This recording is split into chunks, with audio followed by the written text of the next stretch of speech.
Chers amis, je suis tellement heureuse d'être avec vous ce soir pour pouvoir, pendant l'espace de ce petit instant, vous encourager personnellement, vous encourager spirituellement, vous encourager dans votre relation personnelle avec le Seigneur. Et je voulais démarrer ce soir comme l'apôtre Paul, lorsqu'il démarre ses lettres et qu'il parle aux différentes églises à qui il écrit. Que notre Dieu vous remplisse de sa grâce et de sa paix en ce soir.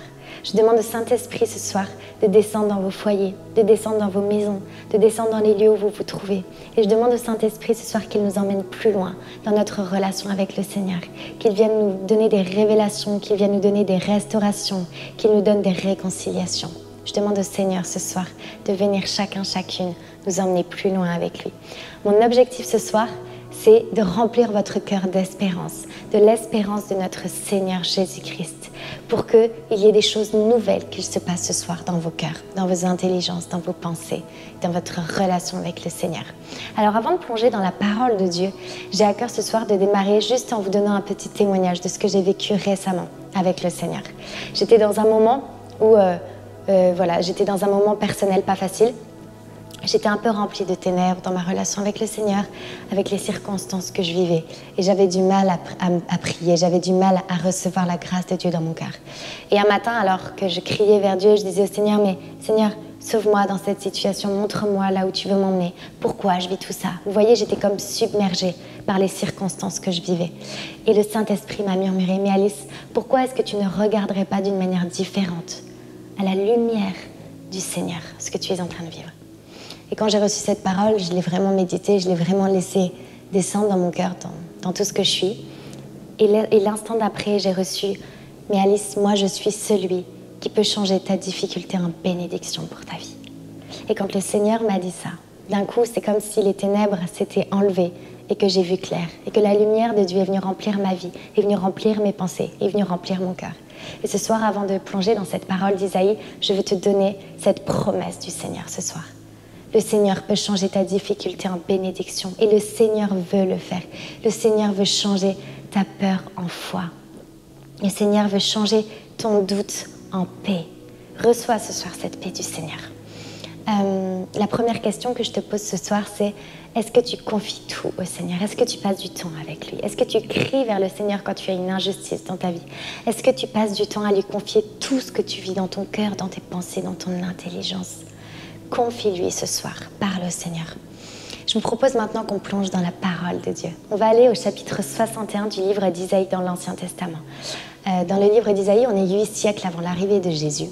Et Isaïe, au chapitre 61, versets 1 et 2, va faire quelque chose d'incroyable, c'est qu'il va nous annoncer l'identité de Jésus. Il va nous annoncer l'arrivée de Jésus. Il va nous annoncer celui qui va arriver et qui va tout changer. Et il dit ça. L'Esprit du Seigneur est sur moi, parce que le Seigneur m'a consacré par l'onction. Il m'a envoyé annoncer la bonne nouvelle aux pauvres, guérir ceux qui ont le cœur brisé, proclamer aux captifs la délivrance, aux prisonniers la libération et proclamer une année de bienfaits accordée par le Seigneur. Et maintenant, je vous propose qu'on avance un peu dans le temps. On va aller dans le Nouveau Testament. Jésus a 30 ans. Il démarre son ministère et il vient, on est dans l'évangile de Luc au chapitre 4 et Jésus vient de passer 40 jours au désert. Et là, c'est un jour de sabbat. Il arrive, il entre dans la synagogue à Nazareth, là où il a grandi. Et il prend la parole de Dieu. Et il va dans le livre d'Isaïe, au chapitre 61. Et Jésus se lève et dit « L'Esprit du Seigneur est sur moi, parce que le Seigneur m'a consacré par l'onction. Il m'a envoyé porter la bonne nouvelle aux pauvres, annoncer aux captifs la libération, aux aveugles qu'ils retrouveront la vue, remettre en liberté les opprimés et annoncer une année favorable accordée par le Seigneur. » Jésus referme le livre, le rend au servant et s'assoit. Tous dans la synagogue avaient les yeux fixés sur lui. Alors il se mit à leur dire « Aujourd'hui, s'accomplit ce passage de l'Écriture que vous venez d'entendre. » J'aime tellement ce passage biblique, j'aime tellement cette parole biblique. J'aime tellement à la fois la lire dans Isaïe et la retrouver au chapitre 4 de Luc. Le Seigneur, à ce moment-là, est en train de révéler qui il est. Jésus, à ce moment-là, est en train de révéler sa puissance. Il est en train de dire « Je suis le Sauveur. Je suis celui qui va apporter le miracle. Je suis celui qui va apporter la restauration. Je suis celui qui va apporter la guérison. » Jésus, à travers cette parole, est en train d'ouvrir les portes de la vie éternelle et de nous dire « Je suis le Sauveur de ta vie. » De la même manière que quand j'ai vécu cette difficulté, que le Seigneur est venu me dire « Mais Alice, Je suis celui qui peut tout faire dans ta vie. De la même manière, il le fait dans cette parole d'Isaïe. Les amis, cette parole en Isaïe n'est pas juste une parole écrite il y a 2000 ans, écrite dans la Bible et dans ce livre qui souvent prend la poussière dans nos maisons, mais c'est bien une parole qui désire s'incarner et prendre chair dans nos vies. C'est la lumière de Dieu qui vient à travers cette parole. Et vous voyez, moi, quand je lis cette parole, c'est vraiment comme une révélation dans ma vie. Et je sens le Seigneur qui me dit, mais en fait, Alice, quels sont les lieux dans ta vie où tu es captive? Quels sont les lieux dans ta vie où tu es enchaînée? Et moi, je suis ton Dieu. Et moi, je suis celui qui peut venir te délivrer. Je suis celui qui peut venir te libérer. Et quand tu as le cœur brisé, je suis celui qui va venir panser et t'appeler.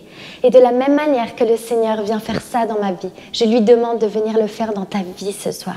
Et je prie que tu puisses avoir une révélation. Parce que quand on comprend ça, quand on comprend qui est Jésus, quand on comprend ce qu'il a fait, quand on vit cette révélation de comprendre que Dieu nous a aimés en premier, que Jésus est venu sur la terre pour nous sauver, chacun, chacune, alors on peut se lever le matin et dire, mais Seigneur, je te bénis pour la vie que j'ai. Même si je vis des temps difficiles, même si mes circonstances sont terribles en ce moment, je te bénis, Seigneur, pour la vie que tu m'as donnée, parce que toi, tu es un Dieu merveilleux. Vous voyez, quand on vit cette révélation, quand on comprend cette révélation dans notre relation avec le Seigneur, alors tout change. Et alors on ne vit plus à partir de nos circonstances terribles et de nos angoisses, mais on vit à partir de la parole de Dieu. Et on vit à partir de l'amour de Jésus pour chacune de nos vies. Jésus est notre Sauveur. Il a eu la victoire à la croix. Et nous sommes appelés à vivre dans cette victoire. Alors oui, c'est vrai, on vit dans des temps qui ne sont pas faciles. Mais justement, ce soir, mon but, c'est de vous donner cette espérance pour que chacun, chacune, jusqu'à Noël, nous nous accrochions à cette espérance en Jésus. Et que jusqu'à Noël, nous lisions, nous nourrissions de cette parole de Isaïe. Et qu'on la laisse descendre en nous, qu'on la mange, vous voyez, qu'on la dévore. Et qu'on laisse vraiment cette parole s'incarner dans toutes nos vies, dans toutes nos réalités. Et qu'on dise au Seigneur, mais Seigneur, donne-moi la libération. Et quand je suis aveugle, Seigneur, viens me redonner la vue. Et quand je n'arrive plus à avancer, Seigneur, et que je me sens opprimée, viens, Seigneur, libère-moi. Vous voyez? Pour finir, les amis, je voudrais vous encourager pour le 31 décembre. En fait, vous savez, chaque année, au Nouvel An, on reçoit tous ou on envoie tous ce fameux message « Amour, santé, réussite, bonheur, bonne année ». Et pour l'année 2021, je voudrais vous encourager à envoyer un message à une ou deux personnes autour de vous avec cette petite phrase de cette parole d'Isaïe. Quand il dit « Annonce et proclame une année favorable accordée par le Seigneur ». Annonce et proclame une année de bénédiction accordée par le Seigneur. Envoie ce message cette année à un ou deux de tes amis autour de toi qui ont besoin de ça. Les amis, apprenons à proclamer des années de bénédiction pour nos vies. On ne sait pas de quoi 2021 sera fait, mais la seule chose que l'on sait, la seule chose dont on est sûr, c'est que l'amour de Dieu est pour nous, que l'amour de Dieu est sur nous et que sa grâce est en nous. Donc vraiment, je vous invite à ce qu'on s'encourage mutuellement à proclamer des paroles et des années de bénédiction pour nos vies. Et enfin, je voudrais finir en vous disant ça. Vous savez, je ne suis pas une nature très angoissée, je ne suis pas une nature qui a très peur. Mais depuis 9 mois, je suis très angoissée et j'ai très peur puisque je suis devenue maman.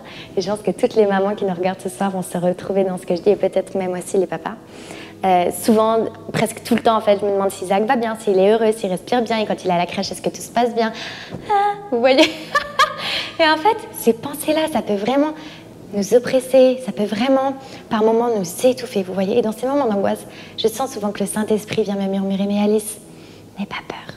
Et vous savez, dans la parole de Dieu, combien de fois il est écrit n'aie pas peur? 365 fois. Comme si le Seigneur venait nous dire tous les jours, n'aie pas peur. De la même manière que le Seigneur vient nous encourager et révéler la puissance de son nom à travers cette parole d'Isaïe, de la même manière, ce soir, il veut te dire, mon ami, n'aie pas peur. Marche avec le Seigneur, marche avec Jésus. Je vous propose maintenant qu'on prie, les amis. Je vous invite à fermer les yeux, je vous invite à ouvrir vos mains. Et juste qu'on termine cet encouragement biblique maintenant en nous connectant à l'amour de Dieu. Seigneur, je te prie pour toutes les personnes maintenant qui sont en train de regarder cette vidéo. Je te demande, Saint-Esprit, de descendre dans leur cœur. Je te demande de descendre dans leur intelligence, dans leurs pensées. Je te demande de descendre dans toutes les réalités que toutes ces personnes qui nous regardent portent. Et je te demande, Seigneur, que toutes ces révélations que tu m'as fait vivre, ce soir, tu les fasses vivre à toutes les personnes qui te le demandent. Seigneur, je te demande d'exaucer les prières. Je te demande de restaurer les cœurs. Je te demande de venir déposer ta libération. Je te demande de venir panser les cœurs brisés ce soir. Et je te demande de le faire au nom de Jésus, qui est mort à la croix pour nous et qui est ressuscité, en qui nous mettons notre fierté, en qui nous trouvons notre puissance, en qui nous avons la vie éternelle. Gloire à ton nom, Seigneur. Amen. Les amis, soyez bénis.